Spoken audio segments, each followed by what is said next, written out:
The one commodity that is most valuable on this earth is time. Time to love, time to live. From the moment the human body is born, it begins dying. I can live with no responsibility whatsoever. The price I pay is that nothing matters. Or I can reverse it and everything matters. But I have to take the responsibility that's associated with that. And so if your life isn't everything it could be, you could ask yourself, well, what would happen if you just stopped wasting the opportunities that are in front of you? What is death? Is it the end? Or is it the beginning? And what is life?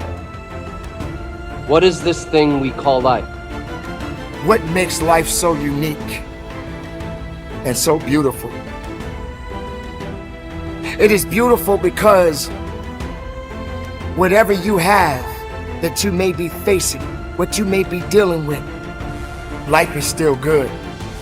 You are living and achieving your dreams. Find time to better yourself, read, explore, research, live life, do things you've never thought of doing before. That's what it's all about. It might not be fun, it might not be easy, but it is profitable. It does give you results. Think about all of the great people that we admire in our society and the things that they must have had to go through in order to make it look effortless. And one day you're gonna be great, but you think you got time. You think you got time, 3 years from now, 5 years from now. I'm telling you, you deserve to be great now. And not only do you deserve to be great, there's some people in your life. You must be yourself if you want to experience your true purpose in life. If you're different, be different. Be different and do it with pride.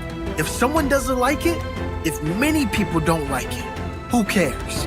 Your life would feel better and richer if you had a goal, you chased that goal, you accomplished some things, and you would get this boost of confidence, you'd get this boost of self-esteem, like whatever it is that you're going to do.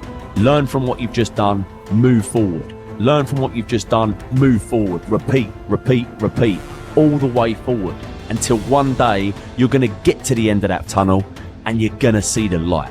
You need to take massive action. And if that doesn't work, try something else. If that doesn't work, try something else. Keep going with massive action and you will find the way because it will give you momentum. The time is now. The time is now to express and for people to believe in themselves. The time is now for it to be okay to be great.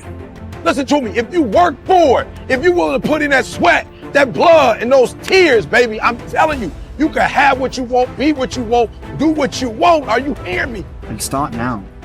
Start believing, start dreaming, and create the life and the person that you really want to see.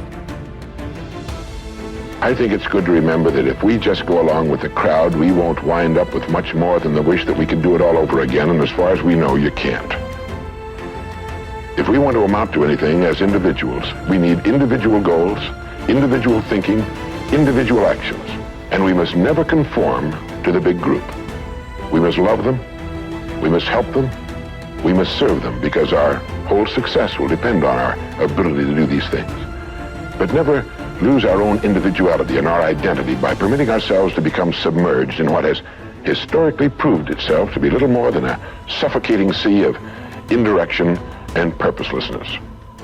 If we want to emulate someone, fine, but let's be choosy in whose steps we follow. It's the only life we've got.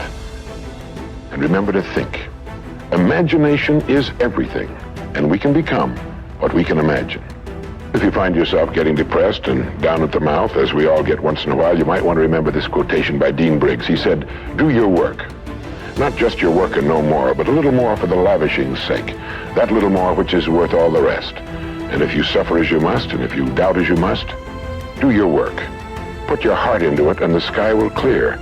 And then out of your very doubt and suffering will be born the supreme joy of life." Believe it or not, in an age when we've come to nearly deify leisure time, we've almost lost sight of the fact that virtually all our satisfactions, rewards will come not from our leisure, but from our work. And don't forget the strangest secret. We become what we think about. But if you want to begin to move into your own personal greatness, If you want to begin to really enjoy a happy, successful, healthy life, you've got to be willing to go against the tide. You've got to be willing to harness your will and say, in spite of this, I'm in control here. I'm not going to let this get me down. I'm not going to let this destroy me. I'm coming back, and I'll be stronger and better because of it. You have got to make a declaration that this is what you stand for. You're standing up for your dreams. You're standing up for peace of mind. You're standing up for health. You want it, and you're going to go all out to have it. It's not going to be easy. When you want to change, it's not easy. If it were in fact easy, everybody would do it. But if you're serious, you'll go all out. So yes, I'm going to turn this situation around. I'm not going to sit back and moan and cry over what happened and what went wrong and who did what. I'm going to do something about this situation. The way to transform yourself is through your work. Now, I know this runs counter to our prevailing cultural prejudices. Work is too ugly, too boring, too vain. Self-transformation, we think, comes through a spiritual journey, therapy, a guru who tells us what to do, intense group experiences and social experiences, and drugs. But most of these are ways of running away from ourselves and relieving our chronic boredom. They're not connected to process, and so any changes that occur don't last. Instead, through our work, we can actually connect to who we are instead of running away. And by entering that slow, organic process, we can actually change ourselves from the inside out in a way that's very real and very lasting. This process involves a journey of self-discovery that can be seen as quite spiritual, if you like. And in the end of this process, we contribute something unique and meaningful to our culture through our work, which is hardly ugly, boring, or vain. This intense focus on one goal is not easy, but it is all important. Orison Swett Marden wrote, "The giants of the race have been men and women of concentration who've struck sledgehammer blows in one place until they have accomplished their purpose. The successful men and women of today are those of one over, mastering idea, one unwavering aim, men and women of single and intense purpose." Marden also said that every great man has become great. Every successful man has succeeded in proportion as he has confined his powers to one particular channel. Single-minded concentration in the direction of your dreams will intensify your desires and increase your emotional drive toward your goal. This intensity of concentration will activate the law of attraction and begin to attract people and opportunities into your life to help you to achieve your goal. The more you think about your goal, the more it will come to dominate and direct your life.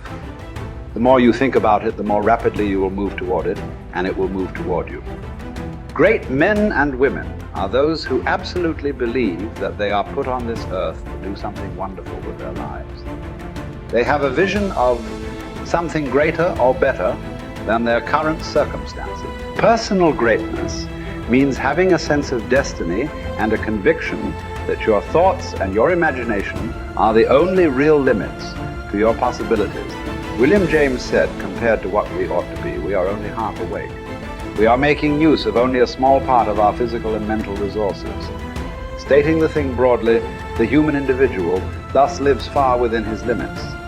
He possesses powers of various sorts which he habitually fails to use. The founder of Success magazine, Orison Swett Marden, once said, "There are powers inside of you, which if you could discover and use, would make of you everything you ever dreamed or imagined you could become." In a 5-year study of leaders reported on in his book, Leaders, Warren Bennis discovered that each of them consciously avoided the comfort zone by continuously setting higher goals. They never allowed themselves to become complacent. They lived their lives fully extended, always striving to be and do more. To develop unshakable self-confidence, you need to see yourself and think of yourself as a leader, and to do what leaders do. You need to stretch yourself toward the outermost boundaries of your potential. You need to set goals that draw out of you the very best that is in you. You need to work toward objectives that cause you to feel a sense of mastery and peak performance.